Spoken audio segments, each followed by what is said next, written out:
1 tahun. Jadi teman-teman yang belum 1 tahun itu nggak dapat pesangon teman-teman. Maka dari itu, Assalamualaikum warahmatullahi wabarakatuh. Kembali lagi di channel saya ya, Hasan underscore. Pada kesempatan kali ini saya akan berbagi ilmu ya tentang apa sih itu gaji dan pesangon ya teman-teman ya, gaji dan pesangon. Jadi buat teman-teman yang ingin tahu gaji dan pesangon di Korea ya, saya akan bahas detailnya dan juga teman-teman agar bisa mengetahui tentunya ya. Mungkin teman-teman juga udah pada tahu ya tentang gaji dan pesangon sedikit-sedikit. Gaji yaitu ya bayaran. Oke, langsung aja ya. Kita bahas gaji dan pesangon. Saya mengambil dari buku yang berjudul Buku Pendidikan untuk Pekerja Asing khususnya Indonesia ya teman-teman. Gaji dan pesangon ya. Di sini pembayaran gaji itu terdapat pada pasal 43 teman-teman. Di sini terdapat pada pasal 43 yang berbunyi gaji harus diberikan langsung kepada pekerja dan dalam bentuk tunai ya. Itu dalam pasal 43 teman-teman. Tetapi bila dalam undang-undang ataupun organisasi mempunyai ketentuan khusus, maka beberapa dari jumlah gaji dapat dikurangi dan yang lainnya bisa dibayarkan. Oke, saya akan membabarkan sedikit ya. Jadi yang di sini itu yang dimaksud ya. Kalau semisal kita dapat gaji ya, itu bisa dikurangi dari beberapa gaji gitu intinya ya.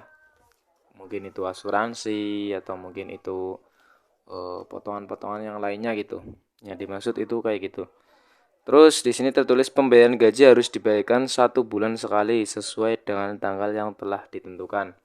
Jadi kalau gaji itu harus sesuai teman-teman, gak boleh nunggak sebenarnya. Misal udah tanggal 10 gajiannya gitu ya di SLC, maka itu ya harus tanggal 10 teman-teman, gak boleh mundur ya. Karena itu nanti mendapat kayak teguran gitu. Terus tetapi tidak dibenarkan membayar gaji untuk sementara ya kan nih. Tertulis benar kan? Tidak untuk membayar gaji sementara. Jadi kayak bon gitu loh. Bayar segini dulu gitu ya.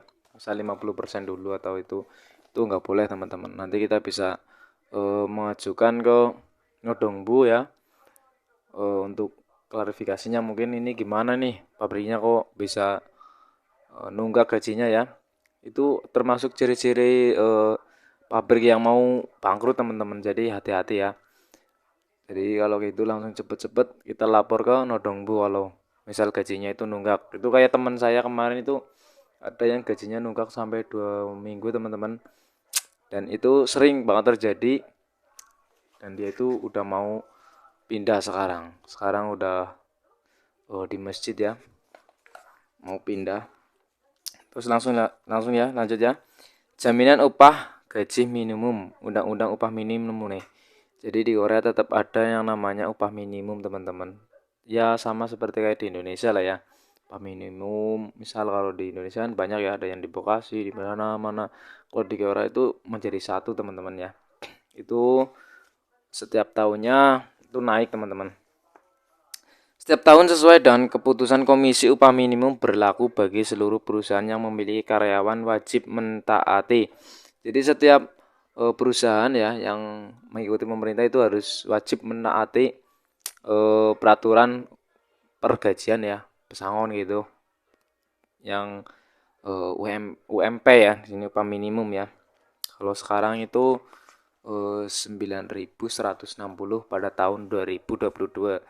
Sekarang 2023 10.000 berapa kemarin ya? Saya belum juga membaca teman-teman.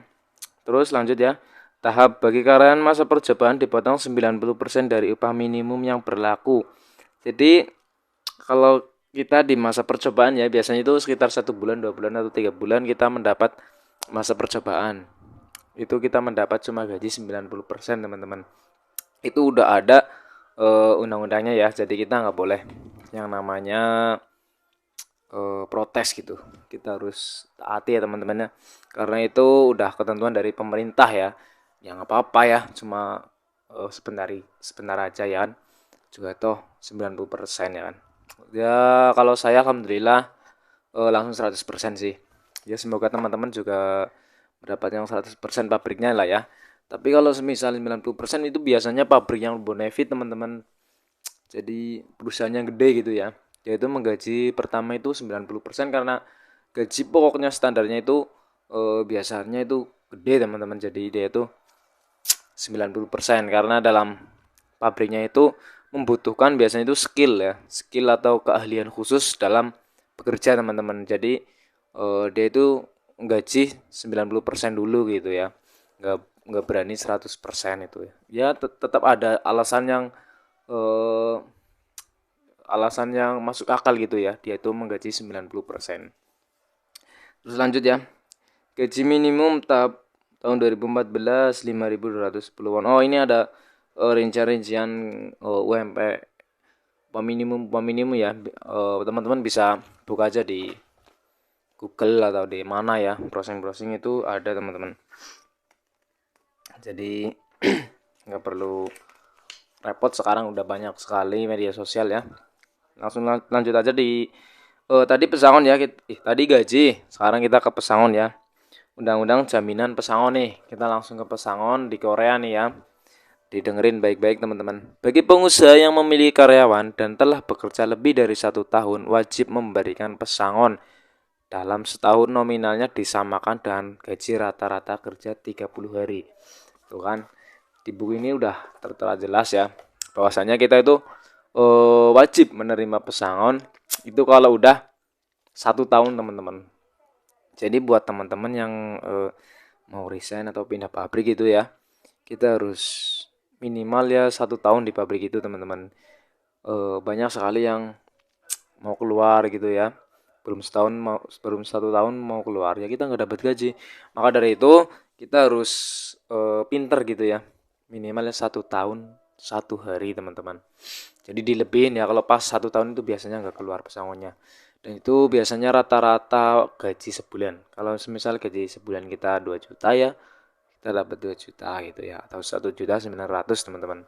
Itu udah ada di sini. Buat teman-teman yang mau tanya bisa langsung komen atau mungkin DM di Instagram saya ya, Hasan underscore juga seperti akun YouTube saya. Di TikTok juga ada ya.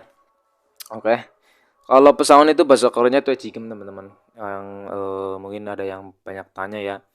Tuejigem itu apa sih? Itu adalah pesangon. Kalau kita udah mau pindah atau mungkin selesai selesai masa kontrak teman-teman ya, itu bisa dapat pesangon. Itu dari kalau 1 tahunnya itu rata-rata gaji 1 bulan atau 30 hari. Oke lanjut. Jika telah bekerja selama 1 tahun 6 bulan dan gaji rata-rata 1 juta won, maka jumlah pesangonnya 1.500.000. Ini sebagai contoh ya teman-teman ya. Kalau kita udah 1 tahun 6 bulan gitu ya, gaji rata-ratanya sebulannya 1 juta, maka kita itu dapatnya 1.500.000 kayak gitu. Ini adalah sebagai contoh. Terus TKA atau tenaga kerja asing bisa menerima uang pesangon dari majikan sebesar selisih total uang pesangon dan klaim asuransi dari Samsung. Tuh ya, udah jelas ya. Terus tidak diwajibkan membayar bagi pada karyawan yang bekerja di bawah 1 tahun. Jadi teman-teman yang belum 1 tahun itu nggak dapat pesangon teman-teman. Maka dari itu minimal 1 tahun lebih lah ya, 1 hari itu nanti kita dapat pesangon selama 1 tahun itu ya. Terus lanjut, jika pekerja asing dan bekerja kurang dari 1 tahun tidak dapat menerima asuransi pesangon, itu udah jelas ya. Terus pekerja asing dianjurkan untuk mendaftar uang pesangon sebelum meninggalkan Korea.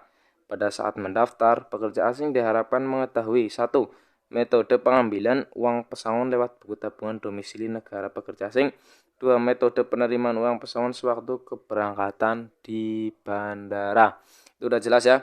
Jadi kita itu dianjurkan untuk mendaftar dulu untuk mengklaim gitu ya pesangon sebelum kita pergi ke negara asal teman-teman. Dan kita itu wajib mengetahui prosedurnya, dari cara mendaftarnya maupun cara mengambilnya ya. Nanti itu bisa diambil pas kita tiba di bandara sana teman-teman. Udah jelas ya? Mungkin teman-teman yang mau tanya boleh langsung tanya saya. Kebetulan saya baru pulang kerja ini, jadi agak ngantuk ya teman-teman ya. Tapi nggak apa-apa, buat sharing-sharing aja ya. Oke teman-teman, mungkin sekian video kali ini ya. Semoga bermanfaat buat teman-teman yang udah tahu menjadi lebih tahu atau menjadi ingatkan lagi ya.